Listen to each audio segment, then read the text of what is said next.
on a second, Joe. Make sure I send this to everybody. Is it possible to automate the trade scalper in such a way that we just need to click on it on the screen to enter into the trade? Yes.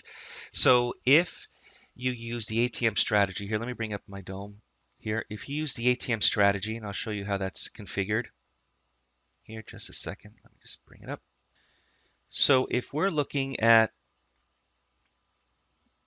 the dome here, let me just put this in sim mode. Okay, so this is in simulation mode here, like that. If you look down here, this ATM strategy, this allows you to create targets and stops for the market to be placed automatically for you. So if you go to custom here and you say on every trade for today, or you can create a template for it, I want to have a profit target of, let's say, 10 ticks. And when I have a stop loss of, let's say, 20 ticks. And I add it as a template, right? So we come here to save template. I'm going to give it a name. We'll call it 10 tick target. And now the next time that you enter into a trade and you see these conditions, you'll have a template down here that you name 10 tick target.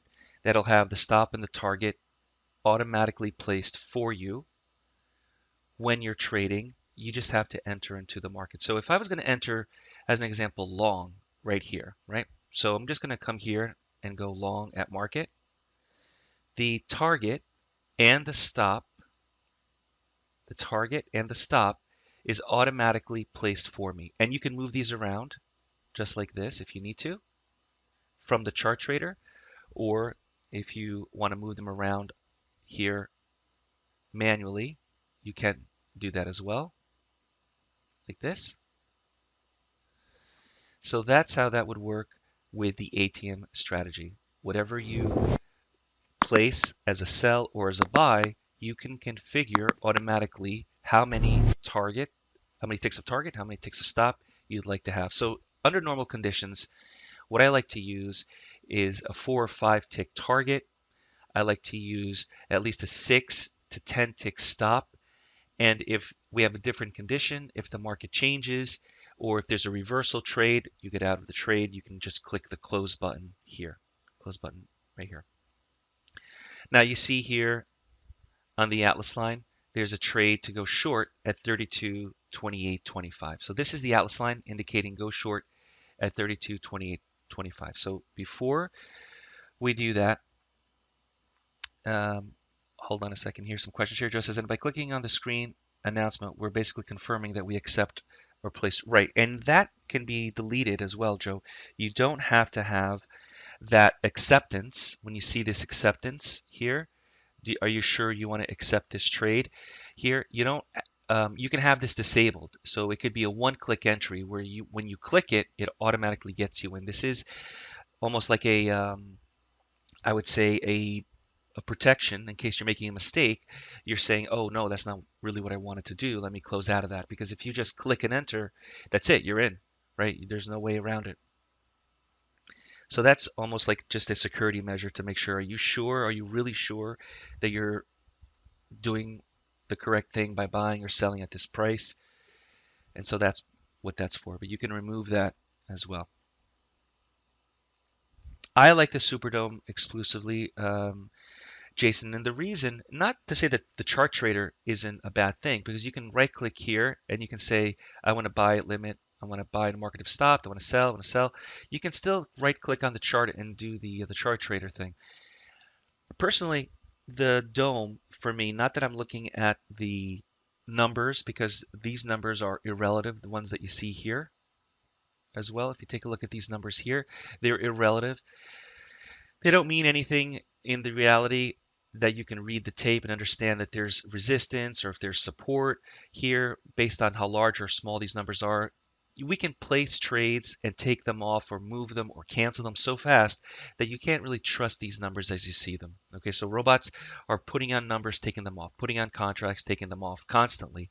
They're constantly doing this. So these numbers here are, you can't read the tape as you used to 30 years ago looking at and determining if these numbers are meaningful in any way, okay? Because these trades can be taken on and off. So I like to use the DOM because it's an ease of access for me. I like to look at where I am with these numbers. I also like to look at the chart trader, and then I like to move my stops or my targets. So let me show you and explain to you one of the ways. If I know that this trade is going to be, for example, long here, I can, in advance here, place a long trade, a limited order or a market if touched order like this. But what I'm doing is I'm not confirming the order. You see that? I'm holding this and waiting until the signal appears, and then I click yes. So it really doesn't matter where you place that limit order. You can place it here or you can place it here. As long as it's above to buy or the sell below where it's currently trading for a limit order or an MIT order, market if touched, as long as I'm doing that, this will automatically give me the best price on the board or that's currently trading. So if I say I want to enter on a limit up here at any price up here, all of a sudden when I do get filled or when I click yes, the market's trading here, it will give me this price. It'll give me the best price possible. That's one of the little tips and tricks that I like to use with the DOM in order to play with this order confirmation box. If I know that a signal is about to happen and I know it's going to be short, then I can go ahead in advance, place the pending limit order, and then when it fires off or when it confirms, I can click yes. If it doesn't confirm or if it doesn't, the market changes and it now is going to give me a different type of trade, then I click no. So that's one of the little features I like when using the DOM. So I'm more old school. I like to use the price ladder, the DOM,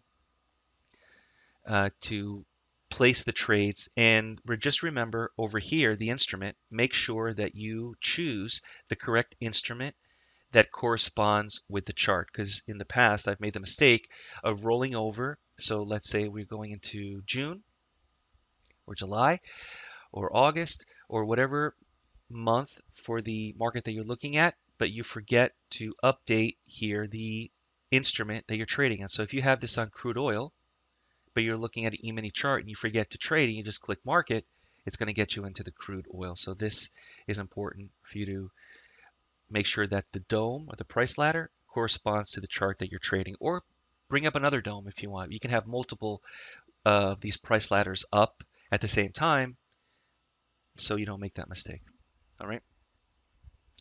So let me see if I missed any questions here. Superdome, Joe asks, and by clicking on the screen announcement, we're basically confirming that we accept the trade. That's correct, Joe. Is it possible to automate the trade scalper in such a way that we just need to click on it on the screen to enter into the trade? Yes. So if I didn't answer that question, if you just want to enter, you would remove this. If I wanted to buy the market, you said disable the order confirmation like this, and immediately it would just get you in. It would not give you this box to confirm. Now, you can do that if you're comfortable in doing that.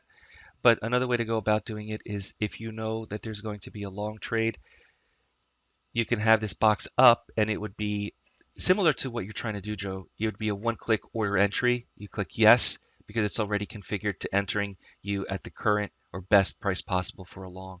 And the same thing for a short would occur. All right, so let's take a look here at the Atlas line. The distance that we're entering short or long from the Atlas line is important. The further away you enter, typically the trade is not taken because the move from here to here, so this is a short signal here, is 18 points. The maximum that I teach on the Atlas line is 5 points that you should ever enter on the Atlas line. So the entry to go short or to go long should be a maximum of 5 points. So the signal that you're seeing here on this 2-minute chart should be avoided, should not be taken due to the distance that we are from the Atlas line. Now we can still get the pullback and strength trades to go short if the market continues down. You'll see P's and S's as well. But when the market crosses the Atlas line here to the long side or the first signal of the day to the short side. It should never be more than 5 points away because it causes a concern that the market's oversold or overbought, and that to me is not where I want to be. I always want to enter at the beginning of a move up or beginning of a move down, and that's why entering closer to the Atlas line when it crosses or when it first begins, you're entering at the beginning of the move up or down. Yes, Jason. So the max stop and the max loss that I ever want to take on any trade is 5 points. And it becomes relative because if the market is here at 5.31 or 5.25 points, I would really have to say that it's not worth taking the risk of this 5-point stop. If the ATR here was, let's say, at 3, so at 3 points, even if I have a stop at 5, I have lots of buffer there. With 5.25, I know that every candle from high to low is going to be 5 points. So just this random up, down, is equal, or should be more or less equal to this 5 points. So if my stop is 5 points and it's just whipsawing up and down 5 points, you can see how easy it is to get knocked out.